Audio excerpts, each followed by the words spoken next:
Hello friends, I am back. मैं फिर से वापस आई हूँ एक नई कहानी, सही फैसला लेकर। तो चलिए सुनते हैं। विशाल अपने कमरे में यहाँ से वहाँ टहल रहा था, मानो किसी गहरी चिंतन में हो। दरवाजे से उसकी पत्नी शोभा आई और बोली, अभी तक उस बारे में सोच रहे हैं? विशाल का ध्यान टूटा। उन्होंने शोभा की तरफ देखा तो शोभा ने फिर कहा, अब सोच क्या रहे हैं? जाकर उसको साफ साफ कह दीजिए कि वो कहीं नहीं जाएगा। अगर पढ़ना है तो यहीं कहीं रहकर अपनी पढ़ाई पूरी करें। आप सुन रहे हैं ना मैं क्या कह रही हूँ? विशाल ने कहा, हाँ सुन रहा हूँ, चलो बाहर चलते हैं। बाहर दालान में विशाल के पिता एक चौकी पर बैठे थे। पास ही में उनका बेटा विक्रम हाथ बांधे दरवाजे की ओर टकटकी लगाए देख रहा था। जैसे ही विशाल और शोभा बाहर निकले, विक्रम ने अपना हाथ खोला और उसके पास जाकर बोला, पापा आपने क्या डिसाइड किया? आप मुझे जाने देंगे ना? विशाल कुछ बोलते इससे पहले ही उनके पिताजी ने कहा, डिसाइड किया का क्या मतलब है? मुझे मेरे बेटे पर भरोसा है, वो वही फैसला करेगा जो सही होगा। विक्रम ने अपने दादा की बातों को इग्नोर किया और कहा, पापा कुछ बोलिए ना। विशाल ने कहना चाहा, लेकिन शब्द गले में अटक कर रह गए। विशाल को कुछ ना कहता देख शोभा ने कहा, तुम्हारे पापा भी चाहते हैं कि तुम यहीं इंडिया में रहकर अपनी पढ़ाई पूरी करो। विक्रम ने कुछ नहीं कहा और ना ही कुछ सुनने के लिए रुका। वो अपने कमरे में चला गया और शोभा किचन में। हालांकि विशाल विक्रम से कुछ कहना चाहता था पर नहीं कह पाया। विशाल भी अपने कमरे में आ गया और कुर्सी पर बैठकर आंखें बंद किया और सोचने लगा कि क्या मैंने जो किया वो ठीक था। विक्रम विशाल का इकलौता बेटा है, पर जैसा कि इकलौते बच्चे होने पर उसकी हर जिद हर ख्वाहिश पूरी होती है, विक्रम के साथ ऐसा नहीं था। उसने हमेशा वही किया जो उससे कहा गया।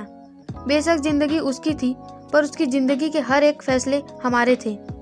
उसे क्या पढ़ना चाहिए, क्या करना चाहिए, क्या खाना चाहिए, क्या पहनना चाहिए, यहाँ तक कि किससे दोस्ती करनी चाहिए, सभी ने विक्रम की सीमा तय कर दी और उसे सख्त हिदायत दे दिया कि वो ये सीमा पार नहीं कर सकता। यही वजह है कि विक्रम लोगों से मिलने जुलने में, भीड़ भाड़ वाली जगहों पर जाने से कतराता था और अपने मन की बात किसी से शेयर भी नहीं करता था। आज सुबह ही उसका दोस्त यश आया था।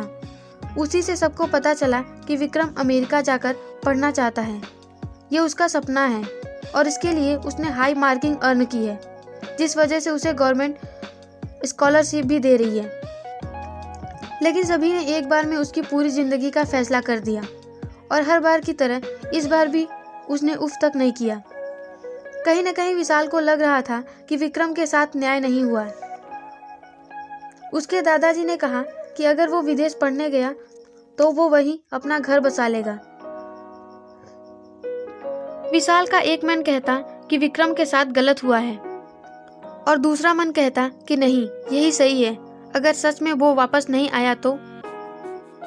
विशाल सोच में डूबा ही था कि शोभा ने आवाज लगाई, क्या कर रहे हैं आप? जाइए बाजार से सब्जियां लेते आइए, कल सुबह के लिए काम देंगे। विशाल कुर्सी से उठा, थैला और पैसे लिए और रास्ते पर चल दिया। यहाँ तक कि ये भी नहीं पूछा कि कौन कौन सी सब्जियां लानी है। बस वो अपने में ही खोया हुआ चला जा रहा था। चलते चलते विशाल सब्जियों के दुकान पर गया और बोला, भैया सब्जियां दे दीजिए। सब्जी वाले ने कहा, कौन सी सब्जी चाहिए आपको? विशाल ने कहा, जी वो फिर से सोचने लगा कि मैंने तो कुछ पूछा ही नहीं, कौन सी सब्जी चाहिए। तभी सब्जी वाले का 10 साल का बेटा एक किताब लेकर आया। उस किताब में एक हवाई जहाज का चित्र बना था। उसे दिखाकर उसने अपने पापा से कहा, पापा ये देखिए, जब मैं बड़ा हो जाऊंगा ना तो मैं भी ऐसे ही हवाई जहाज में बैठकर घूमने जाऊंगा। उस बच्चे की बात सुनकर विशाल को विक्रम का बचपन याद आ गया। बचपन में उसने भी कई बार विशाल से विदेश जाकर पढ़ने की बात की थी और विशाल समझ नहीं पाया। याद आते ही विशाल के पैर डगमगाने लगे। उसे विक्रम की वो आंखें याद आने लगी जब वो उम्मीद भरी नजरों से विशाल की तरफ देख रहा था। विशाल की ऐसी हालत देख सब्जी वाले ने कहा, भाई साहब आप ठीक तो है ना? विशाल ने कोई जवाब नहीं दिया। वो घर की तरफ भागा। अब उसका एक मन शांत था और दूसरा चिल्लाकर कह रहा था कि विक्रम के साथ अन्याय हुआ है। भागकर विशाल सीधे विक्रम के कमरे में पहुंचा तो देखा कि विक्रम अपने बैग से कपड़े निकाल रहा था। विशाल ने उसका हाथ पकड़कर रोक लिया और कहा, बैग पैक कर लो। आश्चर्य से विक्रम ने कहा, क्यों, जाना तो कैंसिल हो गया ना? विशाल ने कहा। किसने कहा? विक्रम ने कहा, बाहर आपने ही तो। आगे विक्रम ने कुछ नहीं कहा। विशाल ने कहा, मैंने तो कोई फैसला सुनाया ही नहीं, पर अब सुनाने वाला हूँ, चलो बाहर। विशाल ने विक्रम का हाथ पकड़ा और उसे बाहर ले आया। विशाल को ऐसा करता देख उसके पिताजी हैरान थे। उसके पिता ने कहा, क्या हुआ, तुम इसे इस तरह वापस क्यों ला रहे हो? विशाल ने कहा, 1 मिनट। फिर शोभा को आवाज लगाई। शोभा किचन से निकल कर आई और पूछा, क्या हुआ? विशाल ने अपना हाथ बांधा और कहा, मैंने फैसला कर लिया है। विशाल के पिताजी ने कहा, कैसा फैसला? विशाल ने कहा, यही कि विक्रम को विदेश जाना चाहिए या नहीं। विशाल के पिताजी ने कहा, पर यह फैसला तो हो चुका था ना? विशाल ने कहा, वो फैसला मैंने नहीं किया था, आप लोगों ने किया था, पर आज मैं फैसला कर रहा हूँ। आपको लगता है ना कि मैं हमेशा सही फैसला करता हूँ, तो आज भी सही फैसला होगा, विक्रम विदेश जाएगा। विशाल के पिताजी ने गुस्से में कहा, ये क्या बक रहे हो? अभी थोड़ी देर पहले समझाया था, समझ नहीं आया? विशाल ने कहा, समझ आया, और इस बार ही तो समझ में आया है। पिताजी, मैंने जिंदगी भर अपने फैसले अपने बेटे पर थोपे हैं, क्योंकि आपने भी मुझे यही सिखाया। आपने अपने फैसले मुझ पर थोपे, और बाप बनने के बाद मैं भी यही कर रहा हूँ। मेरा सपना आपके फैसलों के नीचे कुचला गया, और आज मैं भी वही करने जा रहा था, पर मैं अपने बेटे का सपना अपने फैसलों के पीछे कुचलने नहीं दूंगा। मैं आगे पढ़ना चाहता था, पर आपने कहा कि मैं आपकी खेती, आपकी जमींदारी संभालूं। मैं वही करता रह गया, पर मेरा बेटा वही करेगा जो वो करना चाहता है।